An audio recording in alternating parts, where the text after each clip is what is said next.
ನಮಸ್ತೆ ಯಜಮಾನ ಸೀರಿಯಲ್ನ ಇವತ್ತಿನ ಸಂಚಿಕೆಯಲ್ಲಿ ಏನಾಗ್ತಾ ಇದೆ ಅಂತ ನೋಡೋಣ ಬನ್ನಿ. ರಾಘು ಪಲ್ಲವಿಗೆ ನೋಡು ಮತ್ತೆ ಮತ್ತೆ ಬಂದು ಪ್ರಮಾಣ ಮಾಡು, ಆಣೆ ಮಾಡು, ಹಾಗ್ ಮಾಡು ಹೀಗ್ ಮಾಡು ಅಂತ ನನ್ನ ಹತ್ರ ಬಂದು ಕೇಳ್ತಾ ಇರ್ಬೇಡ. ಅವಾಗ್ಲೂ ಮಾತಿನ ಮೇಲೆ ನಿಂತಿದ್ದೀನಿ, ನಿಲ್ತೀನಿ ಕೂಡ. ನೀನು ಪದೇ ಪದೇ ಅದೇ ತರ ಕೇಳ್ತಾನೆ ಇದ್ರೆ ಅದಕ್ಕೆ ಅರ್ಥನೇ ಇಲ್ಲ, ಪ್ರಮಾಣಕ್ಕೊಂದು ಬೆಲೆನೇ ಇರೋದಿಲ್ಲ ಅಂತ ಪಲ್ಲವಿಗೆ ಹೇಳಿ ಕೋಪ ಮಾಡ್ಕೊಂಡು ಪಲ್ಲವಿ ಮೇಲೆ ಅಲ್ಲಿಂದ ಹೊರಟೋಗ್ತಾನೆ. ಅಲ್ಲಿಂದ ಹೋದ್ಮೇಲೆ ಗಣಪ ಪಲ್ಲವಿಗೆ ನೀನು ಈ ತರ ಆಣೆ ಮಾಡು, ಪ್ರಮಾಣ ಮಾಡು ಅಂತ ರಾಘು ಹತ್ರ ಕೇಳಬಾರ್ದಿತ್ತೇನೋ. ಯಾಕೆ ಅಂದ್ರೆ ಅವ್ನು ಯಾವಾಗ್ಲೂ ಮಾತಿನ ಮೇಲೆ ನಿಂತಿದ್ದಾನೆ, ನಿಂತ್ಕೊಂತಾನೆ ಕೂಡ. ಅವನ ಮೇಲೆ ಅನುಮಾನ ಪಟ್ಟಿತ್ತು, ತಪ್ಪಾಯ್ತು ಅಂತ ಹೇಳಿದ್ದಕ್ಕೆ ಇಲ್ಲ ದೊಡ್ಡಪ್ಪ ನಾನು ಮಾಡಿದ್ ಸರಿಯಾಗೇ ಇದೆ. ಯಾಕೆ ಅಂದ್ರೆ ಅಣ್ಣ ಹತ್ತಿದ್ದು ಕಣ್ಣು ಕೆಂಪಾಗಿದೆ ಹೊರತು ಕಸ ಬಿದ್ದು ಕಣ್ಣು ಕೆಂಪಾಗಿರ್ಲಿಲ್ಲ. ಹಾಗೇನೆ ಅವನು ಮನ್ಸಿಲ್ದನೆ ಊಟ ಬೇಡ ಅಂದಿದ್ದಾನೆ ಹೊರತು ಹೊಟ್ಟೆ ಹಸಿವಿಲ್ಲ ಅಂತ ಅಲ್ಲ. ಸಂಗೀತ ಹೇಳಿದ್ದು ಕರೆಕ್ಟಾಗೇ ಇದೆ ದೊಡ್ಡಪ್ಪ ಅಂತ ಹೇಳಿದ್ದಕ್ಕೆ ಅಲ್ಲಮ್ಮ ಆದ್ರೂ ಅನುಮಾನ ಪಟ್ಟಿದ್ದು ತಪ್ಪಾಯ್ತೇನೋ ಅಂತ ಹೇಳಿದ್ದಕ್ಕೆ ಇಲ್ಲ ದೊಡ್ಡಪ್ಪ ನಾನು ಅನುಮಾನ ಪಟ್ಟಿದ್ದು ಕರೆಕ್ಟಾಗೇ ಇದೆ. ಯಾಕೆ ಅಂದರೆ ಝಾನ್ಸಿ ಹೆಸರು ಕೇಳಿದ್ರೇ ಆಗ್ತಾ ಇರಲಿಲ್ಲ ನಮ್ಮ ಸಂಗೀತಂಗೆ, ಅಂಥದ್ರಲ್ಲಿ ಝಾನ್ಸಿ ಪರವಾಗಿನೇ ಮಾತಾಡೋಕೆ ನಿಂತಿದ್ದಾಳೆ ನಮ್ಮ ಸಂಗೀತ ಅಂತ ಅಂದಮೇಲೆ ಅಣ್ಣನ ಮನಸ್ಸಲ್ಲಿ ಝಾನ್ಸಿ ಬಗ್ಗೆ ಅಭಿಮಾನ ಹುಟ್ಟಿದ್ರೂ ಹುಟ್ಬೋದು, ಹುಟ್ಟಿರ್ಲೂಬಹುದು. ಯಾಕೆ ಅಂತ ಅಂದರೆ ಆ ಝಾನ್ಸಿ ಸಾಮಾನ್ಯವಾದವಳು ಅಲ್ಲ ದೊಡ್ಡಪ್ಪ. ಇಲ್ಲಿ ಅನಿತಾ ಮನೆ ಕೆಲಸದವಳು. ಅನಿತಾ ಮುಂದೆ ದಿನ ಭವಿಷ್ಯನ ಓದ್ಕೊಂಡು ಬರ್ತಾ ಇರ್ತಾಳೆ. ಆವಾಗ ಅನಿತಾ ಮುಖಕ್ಕೆ ಮಾಸ್ಕ್ ಹಾಕೊಂಡು ಕಣ್ಣಿಗೆ ಕೈ ಪೀಸ್ನ ಇಟ್ಕೊಂಡು ರಿಲ್ಯಾಕ್ಸ್ ಮಾಡ್ತಾ ಇರ್ತಾಳೆ. ಆವಾಗ ಅವಳು ಓದ್ಕೊಂಡು ಬಂದಾಗ ಏನೇ ಅದು ಅಂತ ಕೇಳಿದ್ಕೆ ಅಕ್ಕ ಅದು ನನ್ನ ದಿನ ಭವಿಷ್ಯನ ಓದ್ತಾ ಇದೆ ಅಂತ ಹೇಳಿದ್ದಕ್ಕೆ ಹಾಗಾದ್ರೆ ನನ್ನ ದಿನ ಭವಿಷ್ಯ ಏನಿದೆ ಓದ್ ಹೇಳು ಅಂತ ಹೇಳಿದ್ದಕ್ಕೆ ಅಕ್ಕ ನೀವು ಇದನ್ನೆಲ್ಲ ನಂಬಲ್ಲ ಅಲ್ವಾ ಅಂತ ಹೇಳಿದ್ದಕ್ಕೆ ಹೌದು ಆದ್ರೆ ನೋಡೋಣ ಓದ್ ಹೇಳು ಏನ್ ಫನ್ನಿ ಆಗಿರುತ್ತೆ ಅಂತ ನಾನು ಕೇಳಿಸ್ಕೊತೀನಿ ಅಂತ ಹೇಳಿದ್ದಕ್ಕೆ ಅವಳು ಸರಿ ಅಕ್ಕ ಆಯ್ತು ಓದ್ತೀನಿ ಅಂತ ಹೇಳ್ತಾಳೆ. ಬುದ್ಧಿ ಮಾತು ಕೇಳಿದರೆ ಒಳಿತು, ಹೊರಡುವ ಮೊದಲು ಮನಸ್ಸು ಹಾಸಬೇಕು, ಅವನು ಗ್ರಹಿಸಬೇಕು ಅಂತ ಇದೆ ಅಕ್ಕ ಹೇಳಿದ್ದಕ್ಕೆ ಅನಿತಾ ಹಾಗಂದ್ರೇನೆ ಅಂತ ಕೇಳ್ತಾಳೆ. ಅದಕ್ಕೆ ಅಕ್ಕ ಹಾಗಂದ್ರೆ ನೀವು ಬುದ್ಧಿ ಮಾತನ್ನ ಹೇಳಿದ್ರೆ ಕೇಳ್ಬೇಕು ಅಂತ ಇದೆ ಅಕ್ಕ.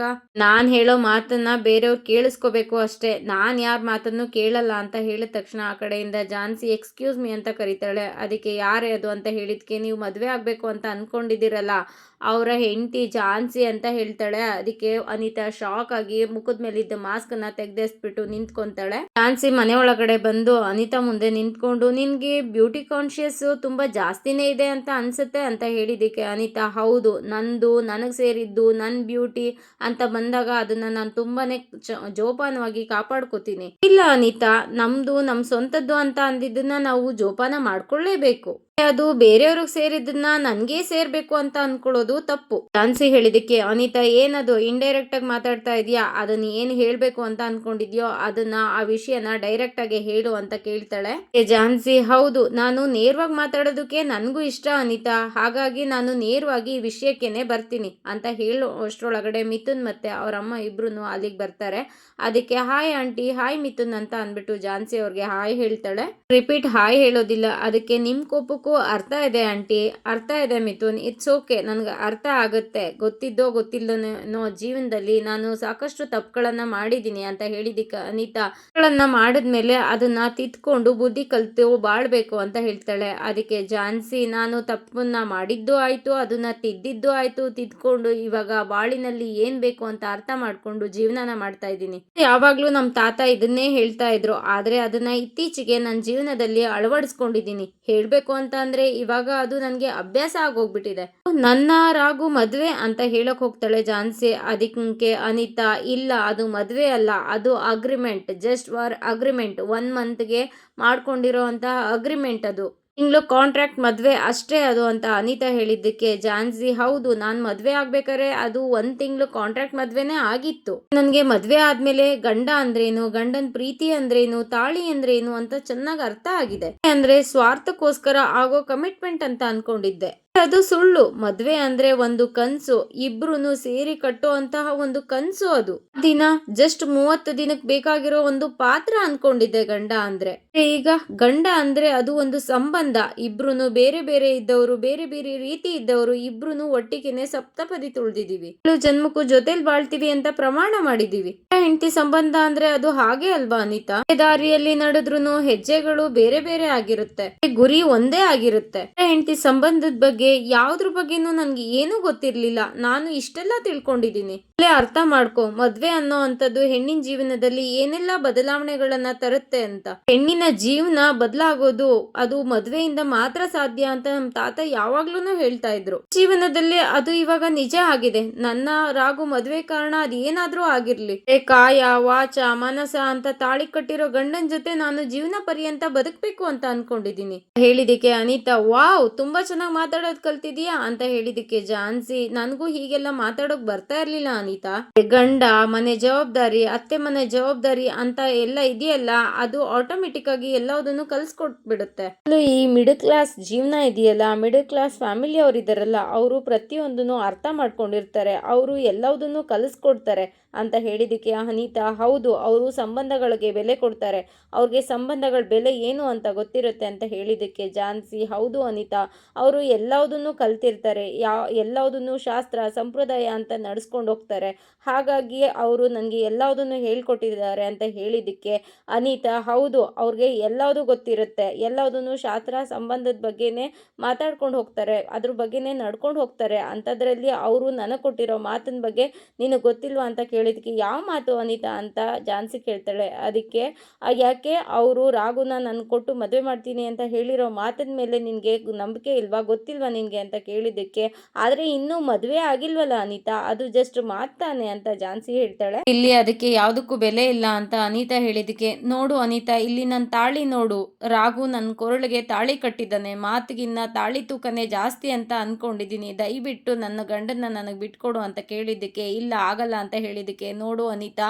ನಾನು ನನ್ನ ಗಂಡನ ಜೊತೆ ಬಾಳಿ ಬದುಕಬೇಕು ಅಂತ ಅನ್ಕೊಂಡಿದ್ದೀನಿ, ನಾನು ತಪ್ಪು ಮಾಡಿಲ್ಲ ಅಂತ ಇಲ್ಲಿ ವಾದ ಮಾಡೋಕ್ಕೆ ಬಂದಿಲ್ಲ, ನಾನು ತಪ್ಪು ಮಾಡಿದ್ದೀನಿ, ಆದರೆ ನಾನು ನಿನ್ನ ಹತ್ರ ಬೇಡ್ಕೊತಾ ಇದ್ದೀನಿ, ನನ್ನ ಗಂಡನ್ನ ನನಗೆ ವಾಪಸ್ ಕೊಟ್ಬಿಡು, ನಾನು ನಿನಗೆ ಸೆರಗೊಡ್ಡಿ ಬೇಡ್ಕೊತಾ ಇದ್ದೀನಿ, ಪರಿಪರಿಯಾಗಿ ಬೇಡ್ಕೊಂತಾಳೆ ಅನಿತಾ, ಇದನ್ನೆಲ್ಲ ಇಲ್ಲಿಗೆ ನಿಲ್ಲಿಸು ಅಂತ ಬೇಡ್ಕೊಳ್ಳೋದಕ್ಕೆ ಬಂದಿದ್ದೀನಿ, ದಯವಿಟ್ಟು ನನ್ನ ಗಂಡನ್ನ ನನಗೆ ಬಿಟ್ಕೊಡು ಅಂತ ಸೆರಗೊಡ್ಡಿ ಅನಿತಾ ಬೈಕ್ ಮೇಲೆ ಯೋಚನೆ ಮಾಡ್ತಾ ಕೂತಿರ್ತಾನೆ. ಅಷ್ಟರೊಳಗಡೆ ಅಲ್ಲಿಗೆ ತರುಣ ಬಂದು ಟೀನ ತೊಗೊಂಡು ಬಂದು ಅವನಿಗೆ ಕೊಡೋಕೆ ಹೋಗ್ತಾನೆ. ಹೌದಾ ಅಂತ ಅಂದ್ಬಿಟ್ಟು ಟೀನ ಇಸ್ಕೊಳಕ್ಕೆ ಹೋಗೋ ಅಷ್ಟರೊಳಗಡೆ ಒಂದು ಫೋನ್ ಬರುತ್ತೆ. ಆ ಫೋನ್ ಯಾರ್ದು ಅಂತ ನೋಡೋ ಅಷ್ಟರೊಳಗಡೆ ಅಲ್ಲಿ ರಾಯ್ ಆಗಿರ್ತಾರೆ.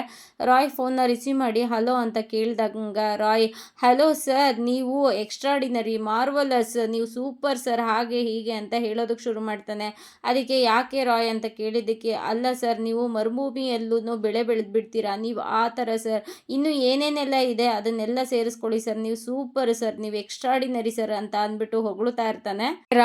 ರಾಯ್, ಏನೇನೋ ಮಾತಾಡಬೇಡ, ಸುದ್ದಿ ಬಳಸಿ ಏನೇನೋ ಮಾತಾಡ್ತಾ ಇದೆಯಾ, ಏನೇನೋ ಮಾತಾಡಬೇಡ, ಅದೇನು ವಿಷಯ ಅಂತ ಡೈರೆಕ್ಟಾಗಿ ವಿಷಯಕ್ಕೆ ಬಾ ಅಂತ ಹೇಳಿದ್ದಕ್ಕೆ, ಹೌದು ಸರ್, ಸಮುದ್ರದಂತಿದ್ದ ನಮ್ಮ ಝಾನ್ಸಿ ಮೇಡಮ್ ಕೊಬ್ಬನ್ನ ಕರಗಿಸಿ ಅವ್ರನ್ನ ಅಷ್ಟು ಸ್ಮೂತ್ ಆಗಿ ಮಾಡಿದಿರಲ್ಲ ಸರ್, ಅವರಂತೂ ತುಂಬಾನೇ ಹ್ಯಾಪಿ ಆಗಿದ್ದಾರೆ. ಕಲ್ಲಂತ ಇದ್ದ ಮನ್ಸನ್ನ ನೀವು ಕರಗಿಸಿ ಅಷ್ಟು ಸ್ಮೂತ್ ಆಗಿ ಮಾಡಿದಿರಲ್ಲ ಸರ್, ನಿಜವಾಗ್ಲೂ ನೀವು ಗ್ರೇಟ್ ಸರ್. ಯಾಕೆ ಅಂತ ಅಂದ್ರೆ ಅಂತ ಪರ್ಸನ್ನ ನೀವು ನಿಮ್ಮ ಮನಸ್ಸಲ್ಲಿ ಜಾಗ ಕೊಟ್ಟು ಅಷ್ಟೊಂದು ಒಳ್ಳೆ ಮನಸ್ಥಿತಿ ಇರೋಂತಹ ನಮ್ಮ ಝಾನ್ಸಿ ಮೇಡಮ್ನ ಮಾಡಿದ್ದೀರಲ್ಲ, ನೀವು ತುಂಬಾ ಗ್ರೇಟ್ ಸರ್, ತುಂಬಾ ಗ್ರೇಟ್ ಸರ್. ನೀವು ಅಂಥವ್ರಿಗೆ ನಿಮ್ಮ ಮನಸ್ಸಲ್ಲಿ ಜಾಗ ಕೊಟ್ಟಿದ್ದೀರಲ್ಲ, ಅದನ್ನು ನೀವು ನಿಮ್ಮ ಮನಸ್ಸಲ್ಲಿ ಇದ್ದ ಲವ್ ಫೀಲಿಂಗ್ಸ್ನ ನೀವು ನಿಮ್ಮ ಫ್ರೆಂಡ್ ಹತ್ರ ಹೇಳ್ಕೊತಾ ಇದ್ದಿದ್ದನ್ನು ಝಾನ್ಸಿ ಮೇಡಮ್ ಕೇಳಿಸ್ಕೊಂಡಿದ್ದಾರೆ ಸರ್. ಅದನ್ನು ಅವ್ರ ತಾತಂಗೆ ಫೋನ್ ಮಾಡಿ ಹೇಳ್ಕೊತಾ ಇದ್ರು. ಅವರು ಹಕ್ಕಿ ಹಂಗೆ ಹಾರಾಡ್ತಾ ಇದ್ರು ಸರ್, ನೆಲದ ಮೇಲೆ ನಿಲ್ಲೋದಕ್ಕೆ ರೆಡಿ ಇರಲಿಲ್ಲ, ಅಷ್ಟು ಖುಷಿಯಾಗಿದ್ರು ಸರ್. ಕೇಳಿದ ನಮ್ಮ ಯಜಮಾನ್ರು ಇದೆಲ್ಲ ಬದಲಾವಣೆ ಆಗಿದ್ದು ಆ ಜೆಂಟಲ್ಮೆನ್ನಿಂದ ಮಾತ್ರ ಇದೆಲ್ಲ ಸಾಧ್ಯ ಆಗಿದ್ದು ಅಂತ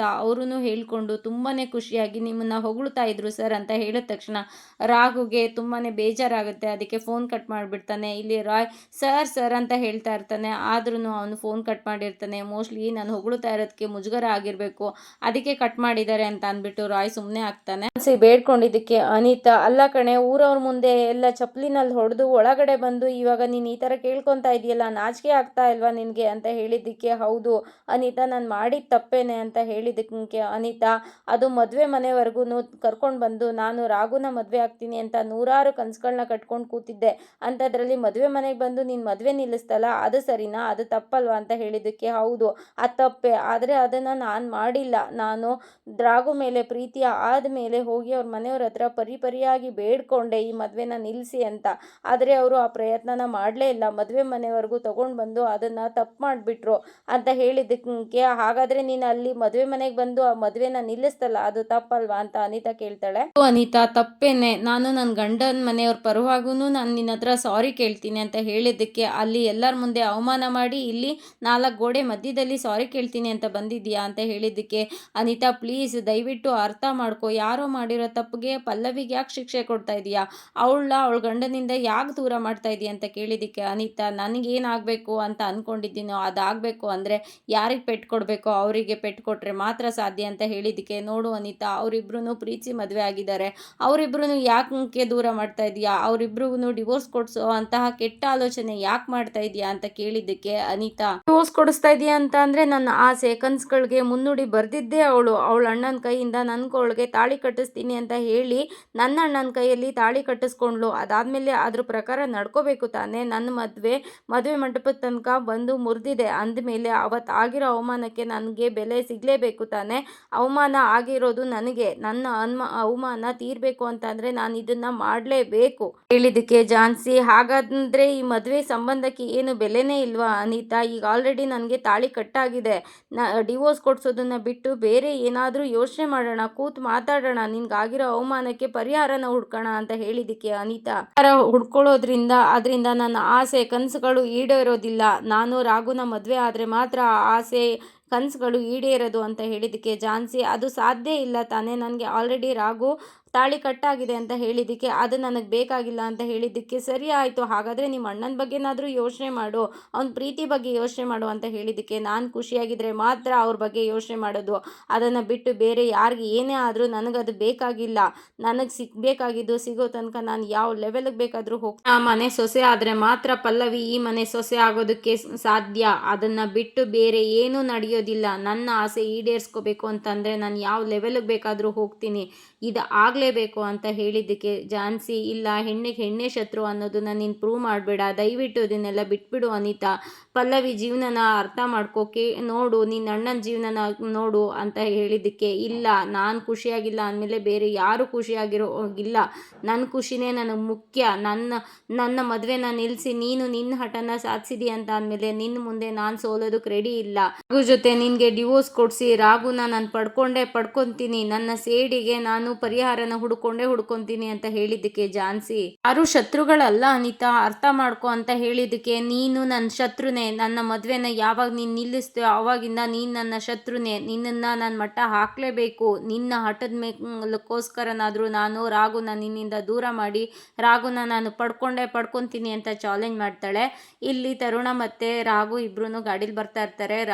ತರುಣ ಗಾಡಿನ ನಿಲ್ಲಿಸ್ತಾನೆ. ಇಲ್ಯಾಕೋ ಗಾಡಿನ ನಿಲ್ಲಿಸ್ತೆ ಅಂತ ರಾಘು ಕೇಳಿದ್ದಕ್ಕೆ, ಯಾಕೋ ಮರ್ತೋಯ್ತೇನೋ, ಪ್ರತಿ ಶನಿವಾರ ಇಲ್ಲಿ ದೇವಸ್ಥಾನಕ್ಕೆ ಹೋಗ್ತಾ ಇದ್ವಿ ನೆನಪಿಲ್ವೇನೋ ಅಂತ ಹೇಳಿದ್ದಕ್ಕೆ ತರುಣಂಗೆ ರಾಘು, ಅಲ್ಲ ಕಣೋ ನನಗೆ ದೇವ್ರ ಮೇಲೆ ನಂಬಿಕೆನೇ ಸತ್ತೋಗಿದೆ ಕಣೋ ಇವಾಗ ಹೇಳಿದ್ದಕ್ಕೆ ತರುಣ, ಯಾಕೋ ಈ ಥರ ಹೇಳ್ತಾ ಇದೆಯಾ, ಯಾಕೋ ಏನೋ ಆಯಿತು ಅಂತ ಹೇಳಿದ್ದಕ್ಕೆ, ಇನ್ನೇನೋ ಮತ್ತೆ ದೇವರು ನನಗೆ ಅಂತ ಏನೋ ಕೊಟ್ಟಿದ್ದಾನೆ, ನನ್ನ ಜೀವನದಲ್ಲಿ ಇಷ್ಟೆಲ್ಲ ಆಟ ಆಡ್ತಾ ಇದ್ದಾನೆ, ಏನೆಲ್ಲ ಆಗ್ತಾ ಇದೆ ನನ್ನ ಜೀವನದಲ್ಲಿ, ನಾನೇನು ಮಹಾ ತಪ್ಪು ಮಾಡಿದ್ದೀನಿ, ನಾನು ಏನು ಪಾಪ ಮಾಡಿದ್ದೀನಿ ಅಂತ ಇಷ್ಟೆಲ್ಲ ಕಷ್ಟ ಕೊಡ್ತಾ ಇದ್ದಾನೆ ನನಗೆ ಹೇಳು ಅಂತ ಹೇಳಿದ್ದಕ್ಕೆ, ಯಾಕೋ ದೇವ್ರ ಮೇಲೆ ಇಷ್ಟೊಂದು ಗೂಬೆ ಕುರಿಸ್ತೀಯ, ಇನ್ನೇನೋ ಆಗಬೇಕು ನಿನ್ನ ಜೀವನದಲ್ಲಿ, ಆ ದೇವರೇ ಎಲ್ಲ ಮಾಡ್ಕೊಡೋ ಹಾಗಿದ್ದಿದ್ರೆ ನೀನು ಯಾಕೆ ಬೇಕಿತ್ತು, ನಿನಗೊಂದು ತಲೆ ಯಾಕೆ ಬೇಕಿತ್ತು, ಮೆದುಳು ಯಾಕೆ ಬೇಕಿತ್ತು, ಅದರಲ್ಲಿ ಯೋಚನೆ ಮಾಡೋ ಶಕ್ತಿ ಯಾಕೆ ಬೇಕಿತ್ತು ನಿನಗೆ, ಬೇಳೆ ಅಕ್ಕಿ ಎಲ್ಲದನ್ನೂ ದೇವ್ರು ಕೊಟ್ಟಿದ್ದಾನೆ, ಅದರಲ್ಲಿ ಅನ್ನ ಮಾಡಿಸ್ಕೋಬೇಕಾಗಿರೋದು ಮಾಡ್ಕೊಂಡು ತಿನ್ಬೇಕಾಗಿರೋದು ನಾವು ತಾನೇ, ಅನ್ನನೂ ನೀನೇ ಮಾಡಿಕೊಡು ಅಂತ ಅಂದರೆ ಅದು ಹೇಗೋ ಅಂತ ಹೇಳಿದ್ದಕ್ಕೆ ರಾಘು, ಹೇಳೋಕೆ ಬರ್ತಾ ಇದೆಯೋ ತರುಣ ನೀನು ಅಂತ ಹೇಳಿದ್ಕೆ, ಹೌದು ಕಣೋ, ಉತ್ತರ ದಕ್ಷಿಣ ಅಂತ ನಿಮ್ಮಿಬ್ಬರು ಇದ್ದಿದ್ದನ್ನ ಇಬ್ಬರು ಒಂದು ಮಾಡಿದ್ದಾನೆ ಆ ದೇವರು ನಿನ್ನ ಕೈಯಿಂದ ಝಾನ್ಸಿ ಮೇಡಮ್ ಕೊರಳಿಗೆ ತಾಳಿ ಕಟ್ಸಿದ್ದಾನೆ, ಗಂಡಸು ಜಾತಿ ಅಂದ್ರೇನೆ ಆಗ್ತಾ ಇದ್ದಿದ್ದ ಝಾನ್ಸಿ ಮೇಡಮ್ ಮನಸ್ಸಲ್ಲಿ ಪ್ರೀತಿ ಅನ್ನೋದನ್ನ ಹುಟ್ಟಿಸಿದ್ದಾನೆ ಅಂತ ಅಂದಮೇಲೆ ಆ ದೇವರು ನಿನಗೆ ಒಳ್ಳೇದನ್ನೇ ಮಾಡಿದ್ದಾನೆ ಅಲ್ವೇನೋ ಅಂತ ಅಂದಿದ್ದಕ್ಕೆ, ಹೌದು ಕಣೋ ಅದನ್ನೇನೋ ಮಾಡ್ದ, ಆದರೆ ಮಧ್ಯದಲ್ಲಿ ಈ ಅನಿತಾ ಅನ್ನೋ ಕನ್ಫ್ಯೂಷನ್ ಯಾಕೋ ತಂದಿಟ್ಟ ಅಂತ ಹೇಳಿದ್ದಕ್ಕೆ, ರೋಡು ಅಂದಮೇಲೆ ಹಳ್ಳ ದಿಣ್ಣೆ ಅಂತ ಇರುತ್ತೆ ಕಣೋ, ನೋಡ್ಕೊಂಡು ಗಾಡಿ ಓಡಿಸ್ಬೇಕಾಗಿರೋದು ನಾವು ತಾನೇ, ಅಂದ್ರೂ ಹಾಗೆ ಕಣೋ, ಅಡೆಚಣೆಗಳು ಎಲ್ಲ ಬರ್ತಾ ಇರುತ್ತೆ, ಅದನ್ನ ಸರಿ ದಾರಿನಲ್ಲಿ ತಗೊಂಡು ಹೋಗ್ಬೇಕಾಗಿರೋದು ನಾವು ಕಣೋ ಅಂತ ಹೇಳಿದ್ದಕ್ಕೆ, ನೀನು ಏನೋ ಹೇಳೋಕೆ ಟ್ರೈ ಮಾಡ್ತಾ ಇದೀಯ ಅಂತ ರಾಘು ಕೇಳ್ತಾನೆ. ಅದಕ್ಕೆ ಝಾನ್ಸಿ ಮೇಡಮ್ಗೆ ನಿನ್ನನ್ನು ಬಿಟ್ಕೊಡೋ ಮನಸ್ಸಿಲ್ಲ, ನೀನು ಅವ್ರನ್ನ ಬಿಟ್ಕೊಡ್ತೀನಿ ಅಂತ ನಿಂತಿರ್ಬೋದು, ಆದರೆ ಅವರು ಅದನ್ನು ಮಾಡೋದಕ್ಕೆ ಸಾಧ್ಯನೇ ಇಲ್ಲ. ಅವ್ರಿಗೆ ಗಂಡನ ಉಳಿಸ್ಕೊಳ್ಳೋದು ಗೊತ್ತು, ಗಂಡನ ಜೊತೆ ಸಂಸಾರ ಮಾಡೋದು ಹೇಗೆ ಅಂತಲೂ ಗೊತ್ತು. ನೀನು ಈಗ ಬರಲಿಲ್ಲ ಅಂತ ಅಂದರೆ ದೇವಸ್ಥಾನಕ್ಕೆ ಹೋಗೋಕ್ಕೆ ನಾನು ಹೋಗಿ ನಮ್ಮ ಬಾಸ್ಗೆ ನಮಸ್ಕಾರ ಹಾಕೊಂಡು ಬರ್ತೀನಿ ಅಂತ ಅಲ್ಲಿಂದ ತರುಣ ಹೋಗ್ತಾನೆ. ಹಾಗಂತ ಹೇಳಿದಕ್ಕೆ ಝಾನ್ಸಿ ನಗೋಕ್ಕೆ ಶುರು ಮಾಡ್ತಾಳೆ. ಅದಕ್ಕೆ ಅನಿತಾ ಯಾಕೆ ನಗ್ತಾ ಇದೆಯಾ ಅಂತ ಕೇಳಿದಕ್ಕೆ ಅರಿವಿರೋನ್ಗೆ ಕಣ್ಸನ್ನೇನೆ ಸಾಕು, ಅರಿವೇ ಇಲ್ಲದೆ ಇರೋನ್ಗೆ ದೊಣ್ಣೆನೇ ಬೇಕು, ಅಂದರೆ ಇದೇ ಬೇಕು ಅಂತ ನಮ್ಮ ತಾತ ಯಾವಾಗ್ಲೂ ಹೇಳ್ತಾ ಇದ್ರು. ಹಾಗಾಯ್ತು ನಿನ್ ಕತೆ, ಮತ್ತು ಇವಾಗ ನೆನ್ಪಾಯ್ತು, ಅದಕ್ಕೆ ನಗ್ತಾ ಇದ್ದೆ. ಅನಿತಾ, ನಾನು ಹಳೆ ಝಾನ್ಸಿ ಆಗಿದ್ದಿದ್ರೆ ನನ್ನ ವರ್ಷನೇ ಬೇರೆ ಆಗಿರ್ತಿತ್ತು. ಆದರೆ ನನ್ನ ಗಂಡ ರಾಘು ನನಗೆ ಸ್ವಲ್ಪ ತಾಳ್ಮೆ, ಪೇಷನ್ಸ್ ಅನ್ನೋದನ್ನ ಕಲಿಸಿದಾನೆ. ಅದಕ್ಕೋಸ್ಕರ ನಾನು ನಿನ್ನ ಹತ್ರ ಬೇಡ್ಕೊತಾ ಇದ್ದೀನಿ ಅಂತ ಹೇಳಿದಕ್ಕೆ ಅನಿತಾ, ಇಲ್ಲ ಅಂದಿರು ಏನೇ ಮಾಡ್ತಾ ಇದ್ದೆ ಅಂದಿದ್ದಕ್ಕೆ, ನೋಡು ಹಳೆ ಝಾನ್ಸಿ ಆಗಿದ್ದಿದ್ರೆ ಏನು ಮಾಡ್ತಾ ಇದ್ದೆ ಅಂತ ಅಂದ್ಬಿಟ್ಟು ನಾನು ಈಗ ರಾಘು ಹೆಂಡತಿಯಾಗಿ ನಿನ್ನ ಹತ್ರ ಬೇಡ್ಕೊತಾ ಇದ್ದೀನಿ. ಅದೇ ನಾನು ಸಂಪತ್ ಕುಮಾರ್ ಅವರ ಮೊಮ್ಮಗಳಾಗಿ ಝಾನ್ಸಿಯಾಗಿ ನಾನು ಏನು ಮಾಡ್ಬೋದು ಅಂತ ಯೋಚನೆ ಮಾಡು. ಹಳೆ ಝಾನ್ಸಿಗೆ ಎಲ್ಲರಿಗೂ ಆರ್ಡ್ರ್ ಮಾಡಿ ತರಿಸ್ಕೊಂಡೆ ಅಭ್ಯಾಸ, ಯಾರ ಹತ್ರನೂ ರಿಕ್ವೆಸ್ಟ್ ಮಾಡಿ ಅಭ್ಯಾಸ ಇಲ್ಲ.